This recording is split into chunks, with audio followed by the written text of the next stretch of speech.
না ভাই, তোমরা এটা কাম, এটা তোমরা মনে করেন যে এই যে আমার এলাকাত আসিয়ে তোমরা এই যে কি সুন্দর আমসারো পাখিগুলে, ঘুঘু পাখিগুলে এইভাবে তোমরা এই যে মারিয়ে শেষ করবেন নাকি? এগুলো কথা। তোমার এলাকা, হ্যাঁ, এর সগার এলাকা আমি শেষ করি, আল্লাহর এলাকা নাই কোন। এই যে এটি দেখো কি কন্ত দেখি। কি করবেন? হ্যাঁ, খালি তোমার এলাকা, হ্যাঁ, আল্লাহর এলাকা সম্পূর্ণ মারো। তোমার এলে কাম বাহে চাচা, কাম বাহে মরলে কাম। ইদি আল্লাহ এগুলো কি এগুলে শোক শুতে? হ্যাঁ, জীবনে তো মানুষ খালি গল্পই করছে, খালি শুনছি যে ফান্দুয়ে বন্ধু, ফান পাতাইছে রে ফান্দুয়ে রে ভাইও বন্ধু। আজকে আমি যে সেদিন দেখছি আপনাকে, আর এই যে আজকে দেখলাম আপনি ফান্দুয়ে বন্ধু। কোন কোন জায়গায় আপনি এগুলো ফান পাতে পারেন কন্ত দেখি? হলো বাংলাদেশ। হ্যাঁ, হলো বাংলাদেশ। এই ফান পাতাপাতি কতদিন থেকে করেন আপনি কন্ত দেখি শুনি? এরা সড়ক থাকি। হ্যাঁ, ছোট থাকি। এটা কেউ শিখেছে না আপনি নিজে নিজে? না, হ্যাঁ, শিখে লাগে না চাচা কি ভাই, এটা তো মারাত্মক বিষয় ভাই। এইরকম মনে করেন যে এত ফান্ড নিয়ে ঘোরার মতো ব্যক্তি আমার জীবনে আমি দীর্ঘদিন বা ছোটোবেলায় দেখছি, কিন্তু এই বয়সে এসে আপনাকে দেখতেছি এই ডিজিটাল যুগেও আপনি এগুলো কাম করবেন নিশ্চয়। ডিজিটালের খাওয়া আছে। হ্যাঁ, হ্যাঁ, ডিজিটালের খাওয়া আছে। ডিজিটালের খাওয়া নাই, এটা হলে তাহলে অ্যানালগ পদ্ধতি পুরাতন নাকি চাচা?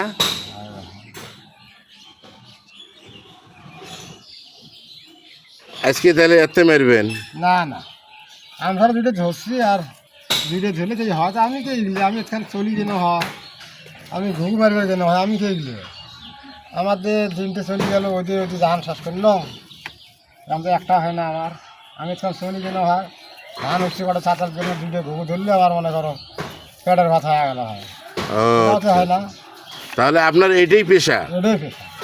ও আচ্ছা আচ্ছা, তাহলে আপনি যে আমসারো যে পাখিটা বলে, এইটার আসলে গুণাগুণ কি? কোন ধরনের মানুষেরা এই পাখিটার মাংস খায় কন্ত দেখি শুনি চাচা? মানে কি কারণে খায় এই পাখির গোস্তগুলো? এটা কি উপকার হয়, কি উপকারে আসে বলেন তো শুনি। ওই একজন বাসে না চুল খেয়ে নি, হ্যাঁ, গাল দিয়ে দাগি বাড়াইছে, হ্যাঁ, হাঁপানি হারাইছে, হাঁপানি লোকে শুনে পায় না, হুম, খাইলে আসা মুঠি যায়, এটা খাইলে আরাম পাইবি, সুস্থ হয়। সুস্থ হয়ে যায়, এই রোগগুলো ভালো হয়, হাঁপানি চুলকেনি। হ্যাঁ, মা বোনের করে গাল দিয়ে দাগি বাড়ায়, ও মা বোনের ঘরে গাল দিয়ে দাগি বেড়ায়। আর কি কি? আরও মেলা আছে। হ্যাঁ, এটা কত করে বিক্রি করেন আপনি এই পাখিগুলা? 150। 150 টাকা পার পিস? 150? বাহ, তো দিনে আপনি কয়টা পাখি ধরেন? হিসেব নেই। হিসেব নেই না, যেদিন যে কয়টা পরে আর কি। তা আমার খুব ভালো লাগতেছে বুঝছেন চাচা, এই যে এই ডিজিটাল যুগে আসি এইরকম ফান্দুয়ে বন্ধু আমি দেখলাম। হ্যাঁ, বেশ ভালো, আপনি যে এটা ঐতিহ্য ধরে রেখেছেন এই জন্য আপনাকে অসংখ্য ধন্যবাদ। তো ঠিক আছে, ভালো থাকেন চাচা। হ্যাঁ।